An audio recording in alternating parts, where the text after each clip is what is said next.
Your Creative Push, episode 281. I'll probably ask, what are you into? What makes you wake up? Drop everything and go do exactly that.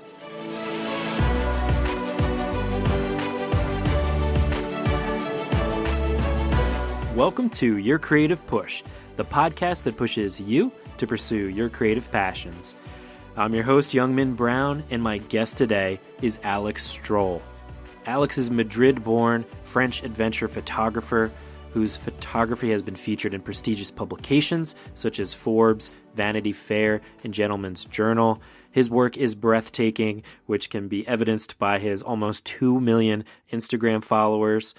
The dude's got talent, and he has put that talent and his knowledge into a new course that he is offering to people, to photographers, potential photographers at any point of their journey.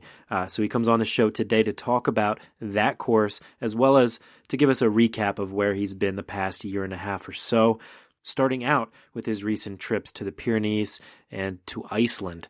He shares how he plans his trips and his photo shoots, and also how to train yourself to enjoy doing difficult work and some of the tips that he has for getting yourself in that kind of a mindset to actually enjoy doing the tough work instead of falling into the easy work. He also talks about how to find motivation when you're lacking motivation by looking towards previous successes. And he dives deep into the whole process of creating a course and the reason why he started the Adventure Photography Workshop. He talks about what deconstructing his methods did for his mindset and his strategy as a photographer, and also some of the things that he did not expect about creating a course and analyzing the way that he does things in order to teach them to other people. Alex also gives his advice for how to handle big projects by splitting them up, and also how to deal with uncertainty as a creative person by creating a system for yourself so that you do have that certainty. It was a pleasure to get to talk to Alex again, to catch up with him. It was also a pleasure to dive deep into his course. I checked it out myself. There's a lot of inspiration in there. It made me want to become a photographer, but there's also a ton of actionable things there for people that are just freelancers. You don't even have to be a photographer to get a lot out of this course. So by the end of this episode, you'll probably be wanting to get this course, and Alex actually drops a special surprise that I was unaware that he was about to do, a special deal for all Your Creative Push listeners, a big discount, or even free. So details about that at the end of the episode. But without further ado, I know you're going to enjoy and be inspired by my man, Alex Strohl. Alex, man, welcome back to Your Creative Push. Hey, thank you, man. I feel like it's been 2 years now. Yeah, it's been almost a year and a half, I guess. Back in episode 180, which feels like like a lifetime ago for me. And I know you've been traveling the world, you've been meeting new people, and you've been undertaking a lot of new things. So I'm really looking forward to kind of catching up and seeing what you've been up to. Well, man, it's good. Our talk. I remember I was in the south of France at my parents' house, and the internet was kind of shady. I remember being stressing about that, but it's still. I think it's still the most listened talk I've done ever. Yours and I. Oh, nice. Yeah, it's the one that comes up on Google, and so it's good to good to be with you. Oh, good to be with you too, man. Well, where we left you off, I think you were just you're heading to the States, and I know that you also met up with a fellow guest on the podcast, Andrew T. Kearns, Yep. And you were working in collaboration with him too. So I guess can you kind of take us from there, give us a brief kind of overview of where you've been the past year, 2 years? Ooh, man, that's a tricky one. Because I'm always moving forward, like looking ahead. So I tend to just forget things. So Right. Last year has been the year of smaller trips and less trips in quantity, but more time on location. So I spent 2 months in France in the summer. 3 months in the summer in France, in the Pyrenees, which is a chain of mountains that separates France from Spain. And I don't know if you've ever heard of it. Have you ever heard of it? No, I have not. Well, there you go. Yeah, that's the thing. It's a chain of mountains that's not as tall as the Alps, but close. Everybody talks about the Alps and Chamonix, but the Pyrenees, there's this underrated chain of awesome mountains where there's just not much people. I love them because people actually live there. The Alps are very like commercialized, like ski lifts and wine bars at the top of a mountain. But the Pyrenees it's just farmers and sheep and roaming free. So it just feels like the countryside in the mountains. So that's why I wanted to see them, and I spent 3 months there, just making photos last summer. And then we got back to the US. We went to Iceland a couple times, 3 times I think this in 2017. Nice. Went in the winter for the first time in December, and that was probably my favorite trip of the year. Wow. Yeah, because the sun rose at 11 and the sun set at 3, so we had pretty short days. But it's kind of like being in this constant daydream where you never really wake up because the light never gets very bright. It's always like a constant sunset. The day is a sunset, so soft light, the sky's on fire, and then it goes to dark again. Perfect for a photographer. Oh man. And you get like 10 hours of sleep, which is pretty rare when you're shooting photos. Usually I get 5-6 hours when you're like trying to get sunrise and sunset and just running around getting the best light. There's just chill. So my favorite trip of the year was Iceland in the winter for sure. And when you're setting up these trips, like you said, you want to go to like lesser known places where it's just, farmers and stuff. How do you set up that kind of a trip? Do you, just go there and just see what happens? Or do you have like a kind of a plan set in motion, and a plan for where to stay, a plan for where to go, and a plan for what to shoot? So, and I get into, I told you that I made this workshop that's online. So I have a whole chapter of the workshop on how I plan these trips, but I'll give you a quick download, and the quickest answer is that it's usually planned ahead. Mm-hmm. And also depends if it's a personal trip or a work trip, sort of work, it's never really work because it's always epic. But if it's like if there's pressure, let's say there's pressure from a client, even if it's minimal, because we usually have a lot of creative freedom. But if there's a bit of pressure, we want to make sure it's all dialed before we leave. And when we get there, most of the time, all goes to hell, and then we have to start over the whole planning because something's wrong, like a bridge fell off, or there's a storm there, we can't go. So that's also the big thing with what I've always studied in photography, and what I tell in the workshop to people who listen to it is that you got to be super flexible.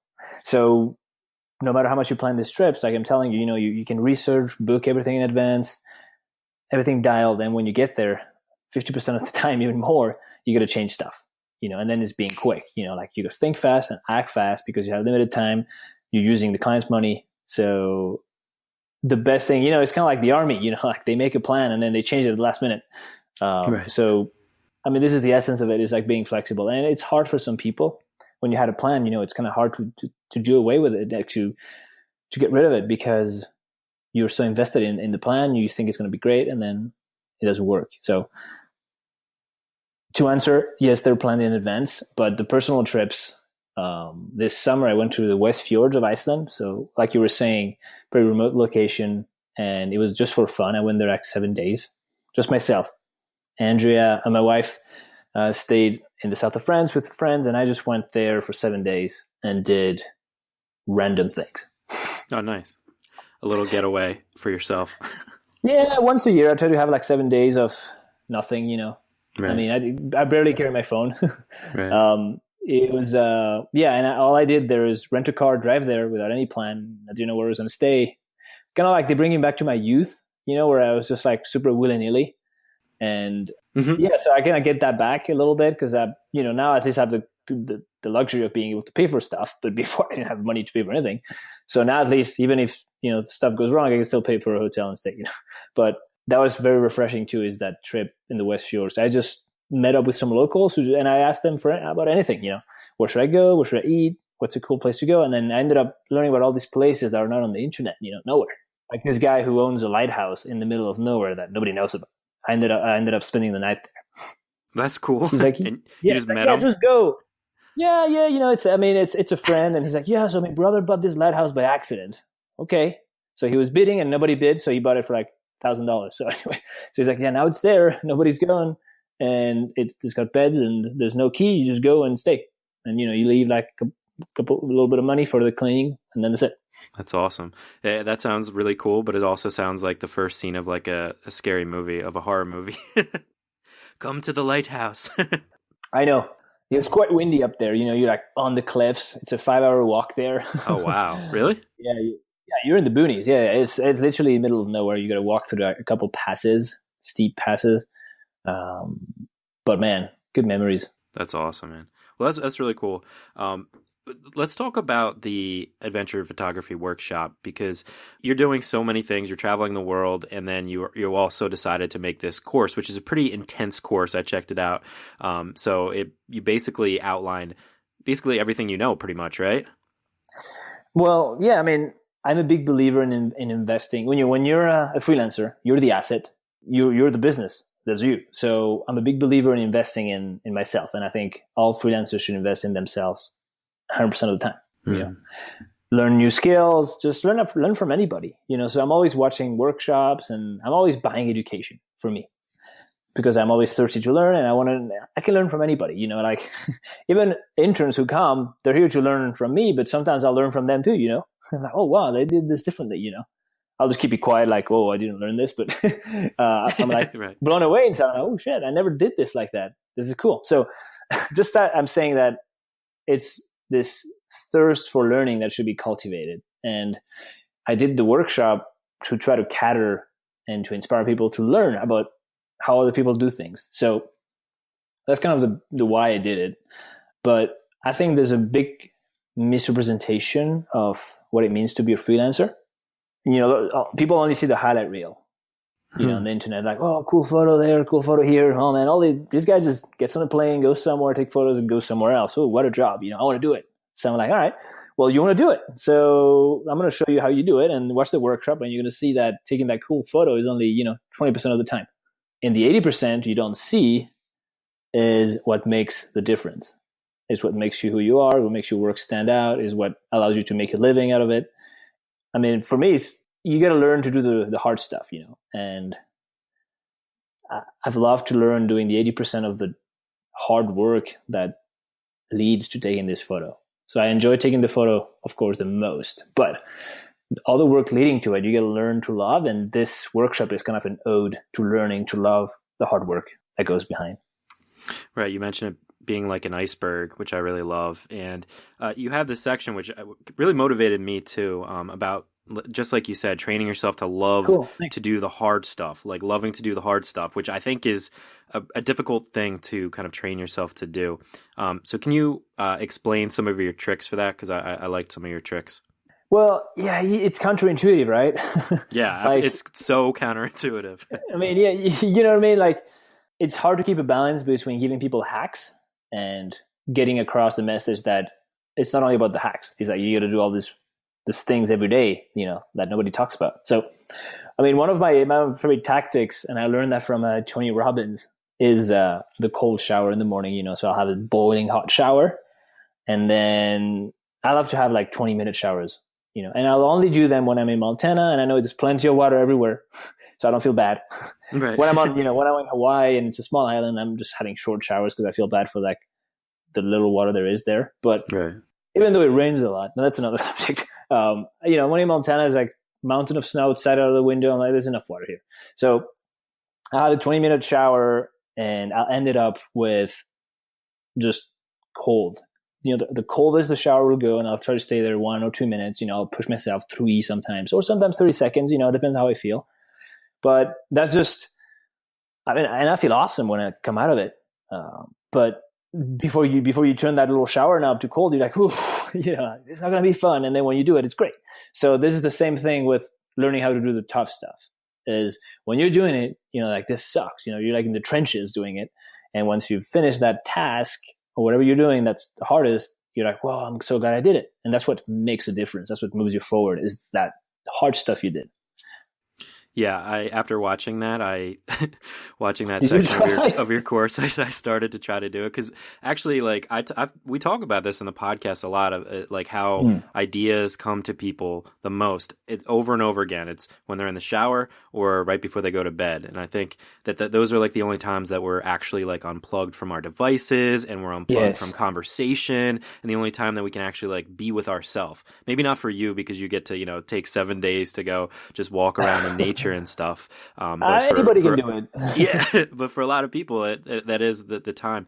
So I do love taking those long showers and really just allowing my mind to just go free and just come up with ideas. And then the key is then to remember to write those ideas down and to actually implement those ideas. But I did start doing that. I turned the shower as cold as it can go. I never thought I'd be able to do it. But not only does it give you that like kind of practice, which you're telling us is to get yourself to do a hard thing that you don't think that you can do, just to get into that, that muscle memory of doing a hard thing.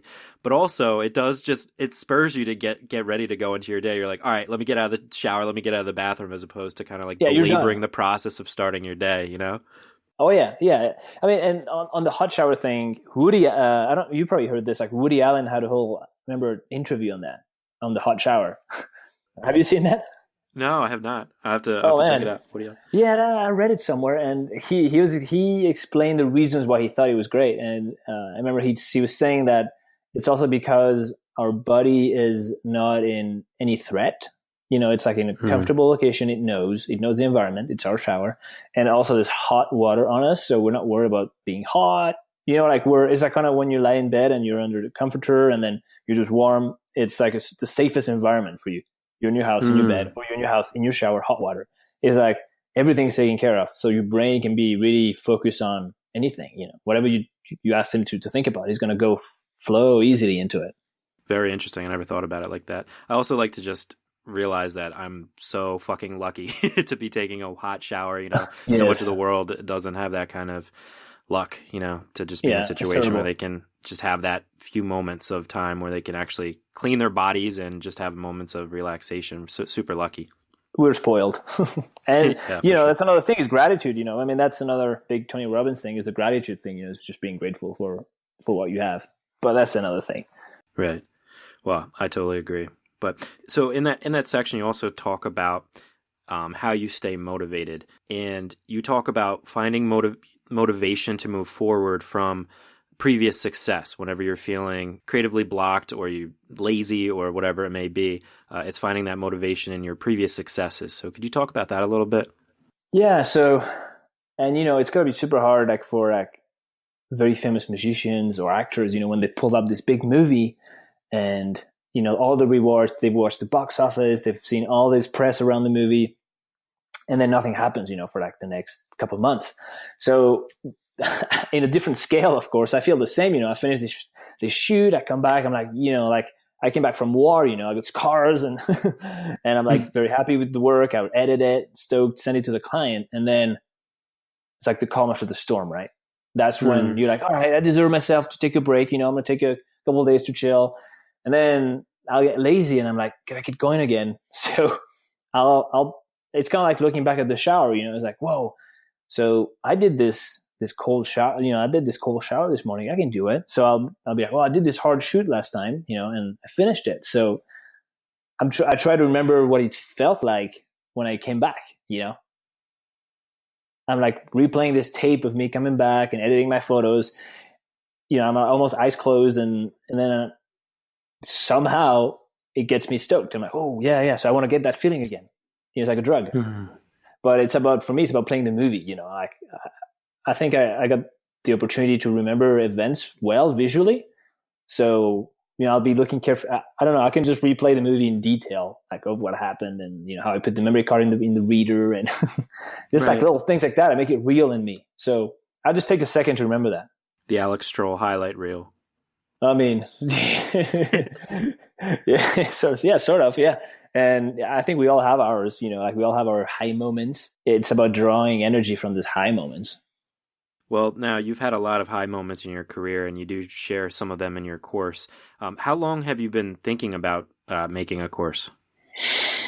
Well, like the course idea came about the end of the summer. So very fresh. But for years, I've been wanting to make a little book. Nothing too pretentious, just a quick book, like 50 pages on sort of this is how I did what I did. And, I got a long way to go. But at least I'm like, all right, I'm at a place where it's kind of comfortable and I can talk about it. I can teach some things. I got a couple tricks up my sleeve. I think this is the time I can write a little book and, whoever want to buy it. Because there's always people asking, oh, I'm coming out of university and I don't know what to do, or I'm about, I just dropped my job. How do I do what you do? So after, gathering all this, I have a sheet where I gather all the questions I get. And I was like, well, man, this is easy. I just have to send them a link to my book and that's it, Right. Because instead of me answering the same question 10 times a week, I can just be like, well, this is my book. So then I thought the book would be a little static, in this day and age, even though I love a good book. I was like, maybe we can just make it visual, what if we just made it a class? And I was brainstorming with a few friends and we decided on this idea of, I wanted to do more in-person workshops.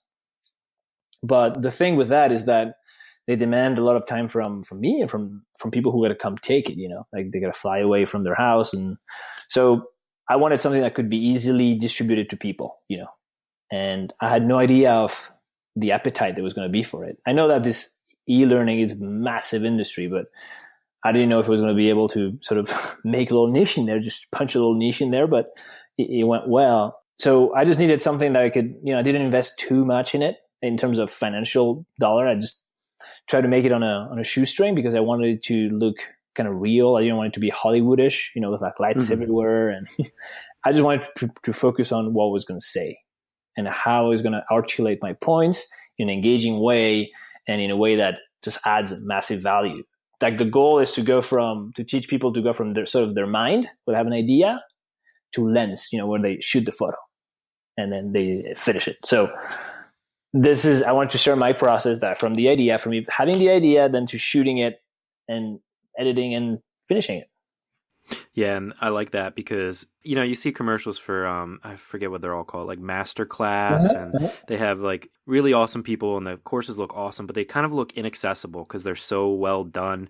And oh my God. Like, it almost seems like it would take, it would take a master to be able to tackle those things and learn these new things. But I think you approach it in a very kind of friendly way where it's like, hey, I'm just Alex, I'm your friend, and I can help you to get from, like you said, from your idea in your head to an actual product, an actual photograph. Oh man, yeah, I like that you got that vibe from it because that's what I wanted. It's like, I'm just your old friend here telling you about this. I'm not lecturing you, we're just chatting, and I'm going to tell you how I do this because I've watched a bunch of masterclasses and I love them. But there's still a huge distance between the presenter and me. Yeah. Because they're just this massive celebrity. So there's already a distance. Like, whoa. So this was just, I want to keep it more casual. And, in some ways, like this e-learning thing is great because like people's heroes, I'd say, can become their teachers, right? That's so new. And I wanted to be part of that movement in a fun and engaging way. Because I think that I just took an introspection on how I like to learn, and I was like, well, this is the way I like to learn. This is the way I like to talk to people, and I like to help people. This is how I want people to talk to me, and I just applied those findings from my own introspection. I didn't do any market research or try to compare things. I just did this is what I would buy. And that's probably like the worst thing you can do as a marketer is think for you. It's like, but I've never been known to follow the rules. So I was like, well, this is how we would do it. And this is what I would buy. I'm just going to do it for myself and see if anybody wants to get it. Yeah. Well, and I think if you look too hard into, like, for anybody that wanted to do something like this, like if you look too hard into like marketing and like what sells, what doesn't sell, you get so far away from what we talked about in our last episode about telling your own unique story, because like you're the only one that can tell that story and you have to tell it in your own way. So if you're going to be teaching how to do what you've devoted your life to, you have to do it your own way. You can't do it like in this like formulaic way that other people have done it before for other things. You have to do it in the Alex Strohl way. The you know what I mean? Yes. Yeah, you can't be someone else. People are going to see through that. So, I'm like, I'm never too serious. So I was like, well, I shouldn't be serious on this class. Like we went through a bunch of, you don't know how I drove the editors crazy because of how many reviews we had on the teaser, because the editors have their own vision, I'm like, no, like, there was this epic cinematic music, kind of like the beginning of the movie. It's like, no. This is going to be just inspirational and casual. We don't want it to be like Hollywoodish, so tone it down. So they were a bit disappointed because they wanted to, they wanted to make stuff look epic. And They did a great job, but I had to go through a bunch of revisions. The editing was the longest part of this whole thing. I mean, writing it was the longest, but the editing after everything was filmed took forever. That's what I was going to ask you. What were some of the things that like you kind of didn't expect, or things that kind of took you by surprise about making an actual course? Man, I was putting out fires every day for like months, and it's small little things, but I've sold a couple things online. I've sold, a couple thousand books on my website and prints, but this was a new territory. I needed a way for people to stream it in a cool way, not a download because it'd be too heavy. These are 50 gigs of downloads, like what if somebody doesn't have good internet? So I wanted a way for people to stream it, have their own account, everything be on the same website, my website. So a seamless experience, because I love design and you don't want to take you to some other Vimeo website. It need to be all on my website with my design, black and white, minimal. So all these things I had to figure out on how to deliver files, how to have somebody staff this customer service and help people with, I had to work on making presets. There's all these little things that I had to learn. And I feel stronger now coming out of it. But again, it was just all these hard things. And I had to get excited about stuff that wasn't exciting, like the server. Yeah, the very technical stuff that you don't want to have to necessarily know about. I know, and it's easy to go hire somebody and pay them a bunch of money and let them deal with it. But I was like, nope, I want to learn it so I can explain to somebody one day, Right, exactly. And I also didn't know how much, I didn't want to invest too much money because I didn't know how I was going to do. That's Richard Branson thing. Richard Branson, when he started his airline, his big thing was to protect the downside, right? He bought a 747, the first one, and if his airline didn't do well, Virgin didn't do well on that year, he could return the plane to Boeing. That was the deal, because he wanted to protect the downside. So for me, it was the same. As I can only spend enough money on this work. I can only spend what I can afford to lose on this workshop. I wasn't going to go like in depth to try to make it what it wasn't. So again, this is just like, for me, it was words of wisdom, is protecting my downside. Okay, so if this thing doesn't sell, I'm still not in the streets, like it's been a great success. I'm super happy. So now I know that for the next one, I can go, for whatever next venture in education I'll do, if I find another way to add value, because it's always about them, what I can add to the people who want to buy. It's not about me. I can make a living as a photographer. I don't need to be teaching things. But I just enjoy it a lot. Like when the interns come and go, after a few months of seeing them grow and seeing them leave, with like new things learned and a new vision, it's one of the most fulfilling things I've ever done. So I wanted to get this back with the workshop. When everybody who's taking the workshop sends me a message and is like, oh, this, really helped, or hey, I got my first paying client after your workshop. This is the stuff that, makes my day. So that's why I just made this thing. Yeah, well, that's the currency that I go by for this podcast, because I'm not making money by it. But that when those comments where you actually help somebody, they can implement what you teach them or what you try to motivate them with, and then they can actually apply it to their lives and find success. There's no better reward than that. Well, yeah, you must get a bunch of these because you're all about motivation and pushing people. So I'm sure you know what I'm talking about. Oh, yeah. I print them out. I read them whenever I'm feeling low. Oh, that's your technique. Yeah. They're the best. I love emails from listeners. Hey, if anybody's been motivated, hit me up, youngmin@yourcreativepush.com. I love to hear anybody that's ever been motivated. That's how Youngmin does it. He just prints the emails. I love it. I print the email and read them later. I should do that. I just screenshot the DMs and I put them on an Evernote. I don't know what I'm going to do, but there you go. That works too. Just save them. The Evernote is called the Karma Save. Absolutely. Yeah.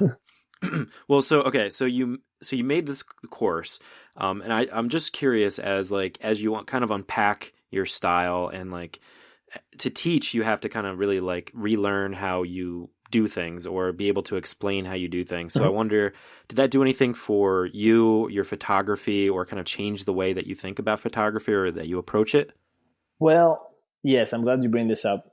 It's kind of like teaching somebody how to ski or surf, because you take all these moves, all this skiing movements, the way your feet turns and the way you angle your body and the way you have your pole in front of you. So you take all these little movements, making a turn skiing takes maybe 30 tiny movements. So you take all this for granted, but when you have to explain it to somebody, you kind of have to deconstruct it. So it was the same for photography. I was like, all right, well, I know I love shooting at Blue Hour, and a lot of people ask me how I shoot my Blue Hour stuff.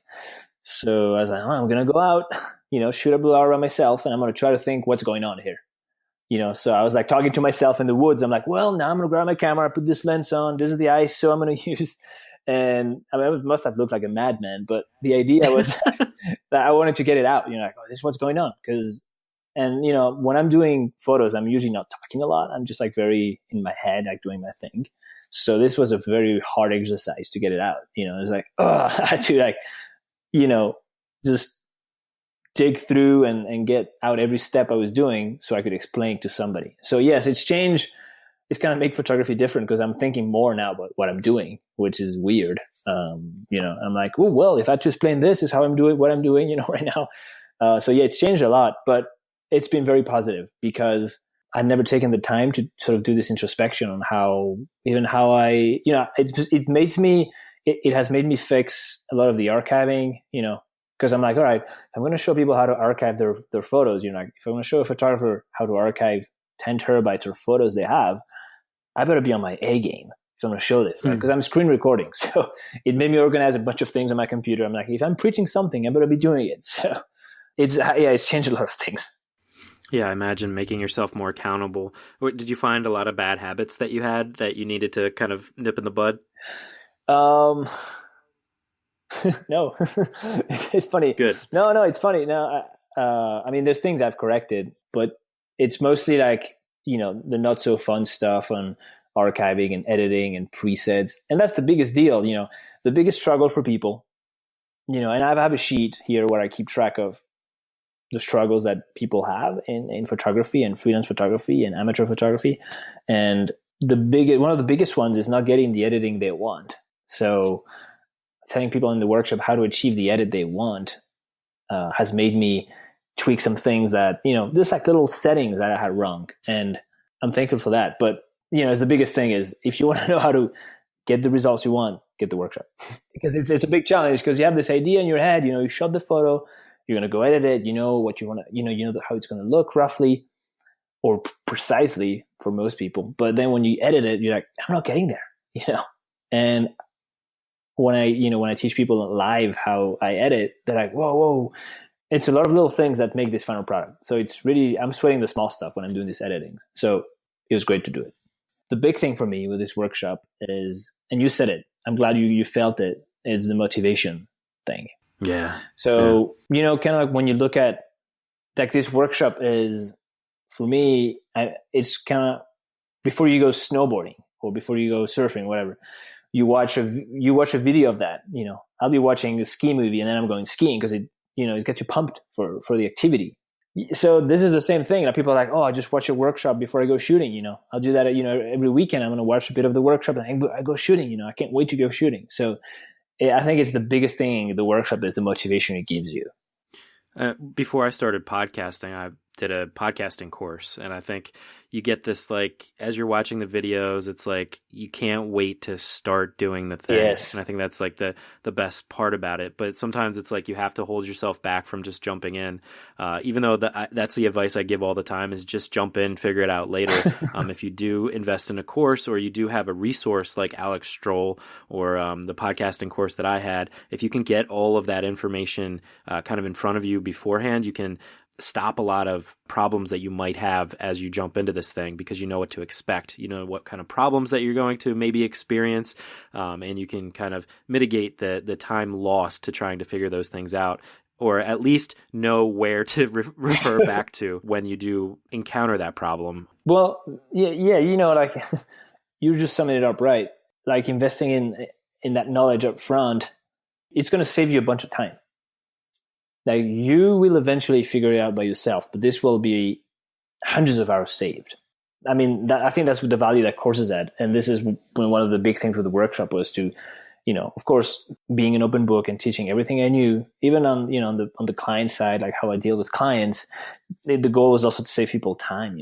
Like I've been dealing with this for years. This is what I found to be the quickest and most efficient way. Well, and the other thing is that it's so scary. Like some of these concepts of, whether it's picking up a camera and taking a picture for the first time or approaching a client or emailing somebody or, for photography, for scouting a location or planning a location or for podcasting, for setting up an interview or setting up your microphone, or like these are all like scary things that can be easy resistances for people, like these big topics that are like, oh my God, this is so scary that I don't even want to like Yes. try to approach it. So it's like really helpful to have that thing in place for all of the different things that you might encounter. You have a friend in arms that has already done this thing, that has already kind of solved the problem, at least in one way, to give you kind of that roadmap for how you can solve it too. Man, absolutely. And, like when you're facing the big problem, I mean, I think it's the best way is to break it down in small problems, like if I have to make a massive deck for a shoot, I'm not going to write on my to-do list, make a deck for this massive shoot. I'm going to put step 1, find a title. Step Right. 2, find images. Step 3, do layout for page 1, so then I'm not overwhelmed, so I can, even if I'm running out of the office, I got 5 minutes extra. I'm like, oh, hang on, let me just open InDesign and put a title up there, and then I'm leaving. Then I just made a bit of progress that day. I feel good, But if you have this big task and you're like, oh yeah, tomorrow I'll do it, and then you feel good because you're like, tomorrow I'll do it, and then the day comes and you're not doing it because it's too big, you're overwhelmed, then you're not going anywhere. So it's rather better to just breaking down in different things. And I get into all that stuff in the workshop. Yeah, and also for big projects, just my wife and I were literally just talking about this a couple hours ago. You have a big project, you have, for her, it's specifically editing photos, but she has, you have 50 photos that you got to edit, just break it down and say, I'm going to do 10 today, 10 tomorrow, 10 the next day. Just breaking it down and putting it on a calendar and seeing that, okay, as long as I stick to these goals, however far you want to stretch them out, I'll have this done by the end of the month or by the end of the week or by whenever. If you can have that end date and know that once you've split it into the little pieces, all you got to do is that little piece that day and you will have that thing done. I think it just takes the pressure off and makes it the mountain that maybe you have photographed before. It makes it much more smaller and easier to deal with. Well, yeah, because you're relying on a system. So then the good thing about a system is it does the work for you, sort of, because you're systemizing this process. Then the system dictates the rhythm, and then there's certainty in the system. One of the big things with the creative industry is that there's no certainty. There's 1,000 ways to do something, a million, infinite. There's a million ways to take one photo. So by systemizing it, you're giving some sort of certainty, and that the body needs, I think the mind needs that, because evolution has brought us to this place through systems, I think, and through this need of certainty of having a roof and having enough food and being warm enough. We need that certainty covered. So the more I can give that certainty into my life, the better I feel and the more productive I am. Wise words. Cool. I mean, I've just had some wine, I've been inspired. Yes. Yeah, absolutely. But one thing, hey, young man, one thing, I don't know if you're interested, but we could give some sort of incentive to your people if you want. Okay, yeah. Shoot. Like $100 off or something like that. That's cool. How much off. Well, that's a lot. That's a big percentage. Yeah, that'd be 33% off, right? That's pretty cool, yeah. Hey, thank you. For sure. This podcast has helped me in so many ways in my career, like being here, people reference it on emails and calls. Like, I listened to your interview here. So this is kind of my way of giving back. Oh, wow. Thank you so much. That's so cool. Yeah. And we'll figure that out and we'll give the details at the end of the episode. Oh, cool, man. On behalf of everybody, thank you very much. For sure. Well, you let me check it out for free. So I mean, the best discount. you had to see it, right? Absolutely. Yeah. It's very, very motivational too. I give it away every now and then. I give away a couple workshops to people. Usually on Instagram, I advise people to turn on their post notifications so they don't miss it. There's just like a code, and then the code is only valid for 3. And then once 3 have used it, usually in a couple seconds, it's gone, and then till the next one. Oh, that's awesome. You better be quick though.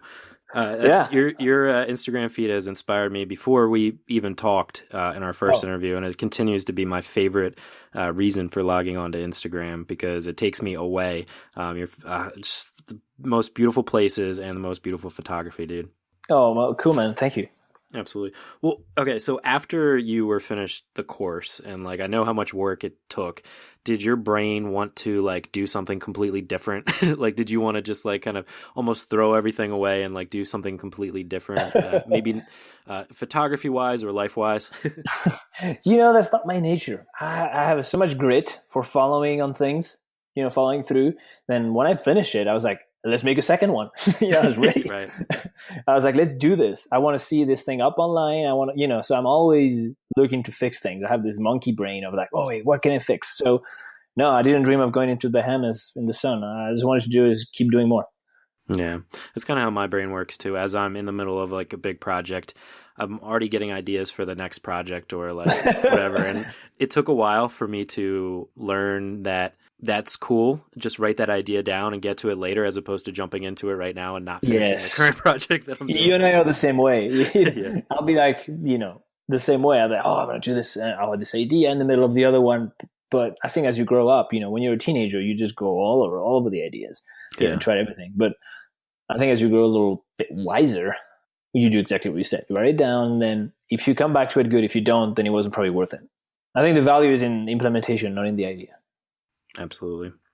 This has been awesome, but as you know, we always finish the episodes with the final push. And I know you've done it once, but I was wondering if you would be willing to once again give us a final push, where I ask you to reach through the microphone, grab the shoulder of one of the listeners you've already really inspired today, and just give them your best final words of advice and really push them to pursue their own creative passions. Whew, man, I did that already? Yeah. I don't know how I did it.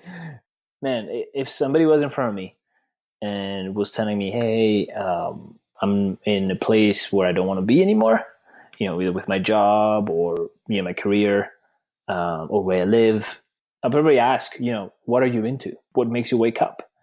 And if they have that, then I'd be like, all right, we'll just drop everything and go do exactly that. But sometimes we don't have a passion, So there's actually this very good book that I would advise them to read. It's called Grit by Angela Duckworth. And it gets into how people find passions. And what she's found out is that you find passion, and I agree with that 100%, is that you find passions and hobbies by being exposed to them. So I would tell them, if you don't have a passion or a hobby, try hundreds, a bunch of things, because no matter what, you'll come out wiser and you'll know more about yourself than if you didn't try anything. That would be kind of my final words for this, is like, try a bunch of things. If you don't know what you want to do, try a bunch of things. And if you do, write down the 20 things you want to do. And then you're going to find a common thread in those 20, and then start eliminating everything that's not in the common thread till you have 5. And then you have a pretty good idea of what's your overall goal in life. Yeah. And even if you do kind of know what you're passionate about and you're going forward with it, still, dabble in other things and figure out other things, because that's all going to bring in more motivation and better ideas to what you currently do. Yeah, just being exposed to as much stuff as you can. I love it. Well, Alex, thank you for exposing us to to your work and to your course. For people that want to check it out, they can head to workshop.alexstrohl.com.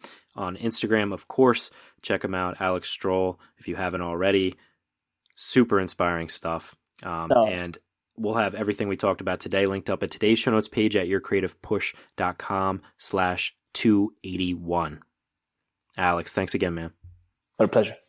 A huge thank you once again to Alex for coming on the show, for getting me up to date on his life, what he's been up to. It's always a pleasure to chat with him, but also for sharing his experience of creating a course and actually creating the course itself.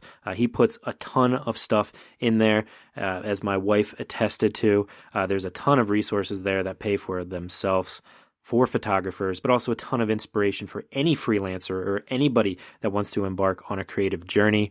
Module 3, for example, has a ton of information there for any freelancer to treat your art like a business and to actually make decent money from your art.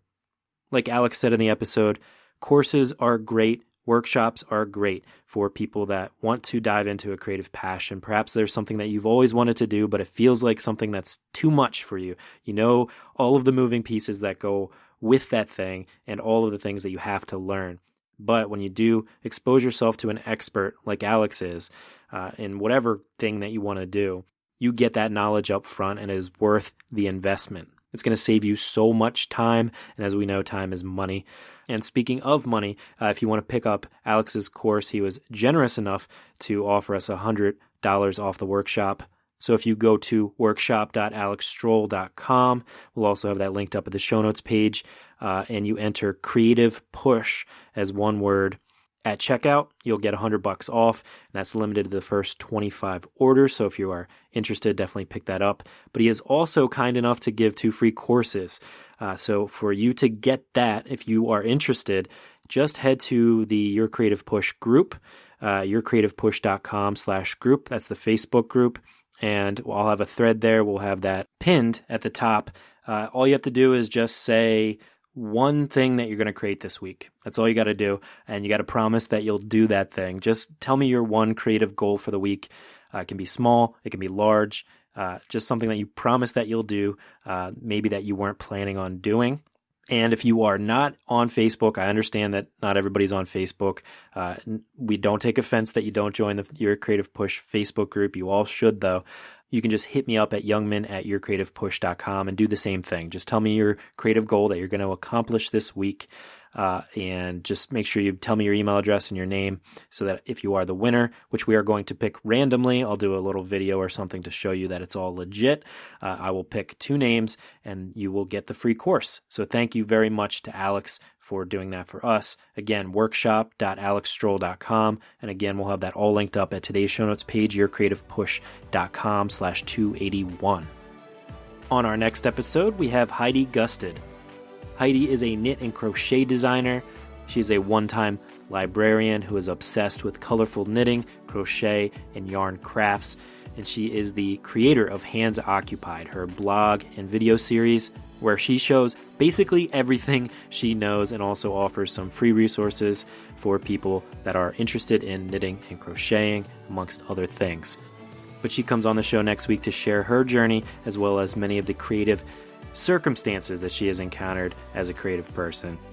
If you want to find out more about Heidi, you can head to her website, handsoccupied.com, or on Instagram, she is Hands Occupied, as well as all of the social media things, Hands Occupied. Or, of course, you can find all those links at today's show notes page, yourcreativepush.com/281.